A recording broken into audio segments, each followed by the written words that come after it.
on the red carpet right now with Melissa Sweet, a Newbery, a Caldecott Honor winner, I believe. Yes. Yes, I believe for a book that was by Erdmans. It was the William Carlos Williams book. Yes. And now, of course, you have some other books coming out right now. But before we do any of that, I would like you to turn your head to the right and display what may be one of the greatest little hats this year. Oh, and I didn't even see the medal. Exactly.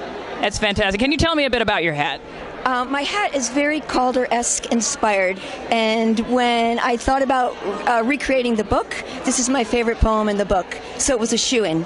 I just had to do the plum poem. This is just to say. Oh, so you have sort of a Caldecott head thing. I win. And fantastic, yes. Oh, so, yes, are you having a fun time at the banquet today? Unbelievable. I'm so happy to be here. 75th. It's a wild ride, for sure. Thank you. Yeah. Fantastic. And now, of all the Caldecott winners in the history of time, if you had to pick your favorite, the one that is closest and nearest and dearest to your heart, what would you pick? The one at the tip of my tongue is Where the Wild Things Are. I can't help it. It just is. So, and Brian did such an amazing job explaining to us exactly why it was the perfect picture book. So I'm in. Yeah, it's true. Now, in terms of the winners this year, have you had a chance to see many of the winners from this particular year? Oh, sure. You mean in terms of the people or the books? I've seen the books, and I'm really psyched about the books. And my the one I gravitated to first was Green. I sort of saw it as something had to happen. So, and I feel like that was just brilliant. All of them are brilliant, but I have a soft spot for Green in many ways. Yeah. And I cannot help but notice that your outfit is actually somewhat green-esque, even down to your pocketbook, which I believe is also green. Yes. These are Chicks in Space. Can you please display that for the camera so we can get a good view of that? We'll lift it up here. So you are Chicks in Space. I do believe that you have won the award for the greatest Chicks in Space purse. I think there is a prize somewhere. We will find out where exactly that is. Yes. Now, in terms of your own books, I believe that you have paired once again with Jen Bryant, with whom you have had your previous Caldecott Honor, and now you have another book out this year. Could you talk a little bit about that? Sure.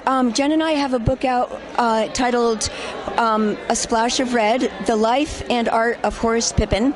So we went head first into the research and had a really great time doing this second book together. We have a third coming out next year, but mum's the word at this moment. And then Brave Girl came out not long after, and this September I have to stop and think. It's Little Red Writing with Chronicle Books, written by Joan Hullab. So a completely different take on anything else I've ever done. It's a very hilarious book about a Little Red Riding Hood tale with a big twist. Yes. Yeah. I like that very much, and I do like what you did with the wolf. I will not give away what you did with the wolf, but it is exceedingly clever in many, many ways.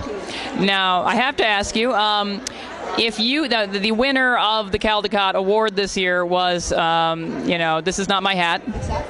If you yourself could steal one item from a picture book that is not your own, a Caldecott would be fantastic, but it does not have to be.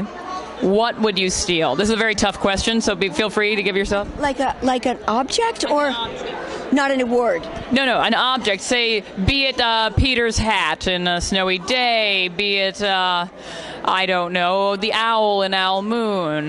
Something that you could have for your very own that you would have stolen away from another book that is not your own necessarily, in that I think you can actually probably have the things in your book anytime you want. So, Beatrix Potter, Peter Rabbit didn't win, did it? It didn't, but we can come. Okay, so I would steal Peter Rabbit's little blue coat and his shoes. With the shiny gold buttons? Yes. I can't. Oh, yes. That would be, yeah.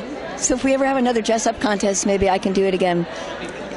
Thank you. Yeah. Well, thank you so much for joining us today. It was lovely to talk to you, and we'll see you around on the campus. Okay, bye.